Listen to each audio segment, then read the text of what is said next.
lovely Meredith Gaston on the line. Meredith, welcome to the program. Thank you, Mishelle, for having me. I should actually say welcome back because we have spoken before.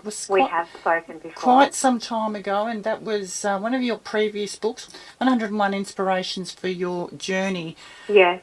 This particular book, I've got to say, I love. Oh, good.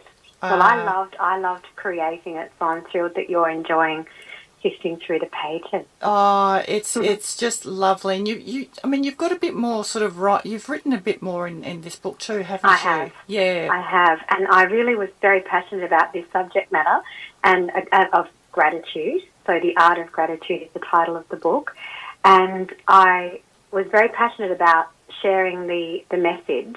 It's not a new message, but it's a very powerful message about how cultivating the art of gratitude in daily life, so being thankful for all we have and all we are, is completely life-changing and can create all sorts of positive change, in our daily lives and make us not only happier people, but much healthier and, more joyous and more engaging people too. So I included a lot more writing in this book because there was a lot of things really to sort of flesh out a little bit more and ways that we can sharing practical tips and inspirations and ideas to people to bring this into their daily realities and daily worlds. What I like about it too is you talk about practicing the art of gratitude in very simple terms as well, yeah. Which this is not it's sort of a gift book / sort of practical book on how to live with gratitude and the difference it can make into your life, and I think that's what I like about it, because often these books can be a lot of reading involved, which for some people they love that, and then others, if this happens to be sitting on someone's coffee table, they might not normally look at a book like this and then pick this up, and you can read a page of it very easily and get something from it. Well, that's thank you. That's spot on, Mishelle. That the premise of the book really was to create a way of sharing this message in a very beautiful and accessible way, so that at any page, as you say, you can open up and just have a feast for your eyes. Because when I'm not writing, I'm drawing. So I've written and illustrated this book, and really it's a celebration of life. At the end of the day, it really is just a joyous. Gratitude allows us to see the beauty and the good in things and in ourselves, which is something that sometimes we forget to do. So the first chapter on self-love is really a look at the way that there's a lot about ourselves that we take for granted and that we don't appreciate, and actually starting with ourselves and that loving relationship that we can have with ourselves, which really is the baseline for a wonderful life. Just appreciating all of our qualities, all the things that we do have and that we do possess. And even when we wake up in the morning, the rudimentary things we often take for granted, be they, walking or talking or having enough energy to go to work or look after ourselves or our family. These are things that for some people would be dreams come true. So, thinking with a bit of gratitude and a bit of perspective, even from the moment we wake up in the morning, is a really simple yet empowering and life-changing thing to do. And a way I do that is by keeping a little gratitude journal by my bed. And it's an exciting thing to keep a journal because it allows you to put things into words. And by putting things into words, we often double confirm them for ourselves or make them more real. Yeah. And, we can easily just scan over in our mind a few things in this very moment that we may be grateful for, whether or not it's a relationship or our home or the land on which we live. And when we think about them, that's wonderful. When we put them down in words, it's almost an added dimension of magic and that we bring to our lives, and we fill our cups up even, instantly just by taking stock of what we have. Yes, and for someone who's listening to this that may not have tried sort of the art of gratitude or the art of appreciation even, might think, well, that just sounds all a bit too simplistic to me. I can't really see the benefits, but the benefits is that you feel better. Yes.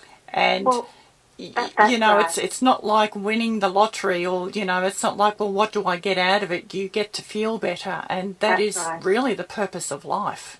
I can't agree with you more. I get very excited about this because I welcome conversations from people who challenge this and say, well, this sounds like a sugarcoating of life.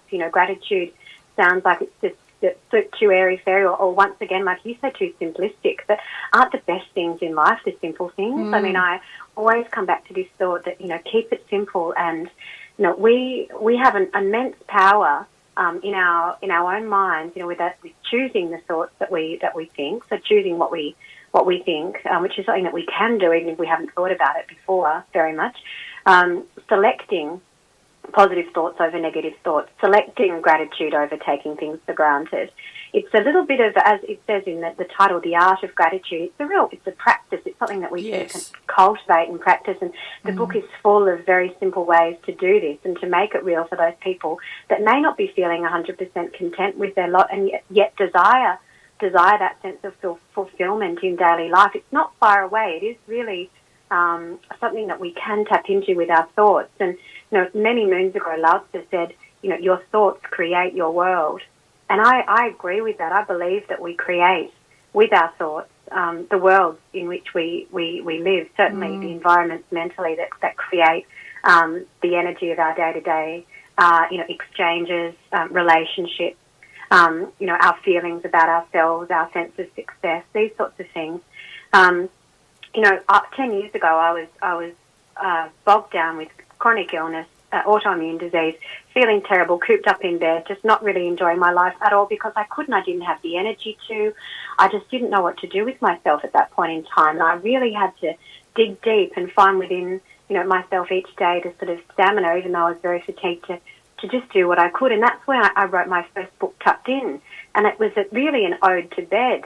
And I was celebrating the very, wonderful things that I could actually do while I was horizontal. And that was really my way of getting through and putting a positive spin on my plight at that point in time.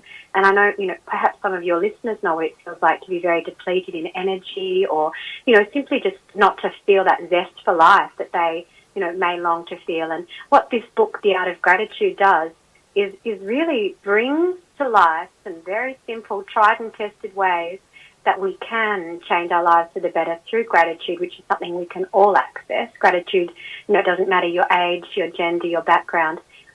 Just simply being thankful and taking the time to tap into those grateful thoughts can really turn, it's no joke, it can turn a frown upside down and it can turn a bad day into a good day because it is a matter of perspective. And when we find that valuable perspective, things suddenly look very different. Yes. We unfortunately run out of time already, Meredith. It's just that felt like about 2 minutes then. It felt like nothing. But I could talk for hours on this topic. I'm very passionate, as you can tell, and I would love to talk to you again if you ever feel like chatting about gratitude. I'm always a phone call away. Yeah, no, I would love to do that. And we're just about to go to the news. But actually, the news is on. I'm out of here, folks. I'll be back next week at Monday, 12 o'clock. Bye. Happy week to everyone. Woohoo! Thanks, Meredith. Bye.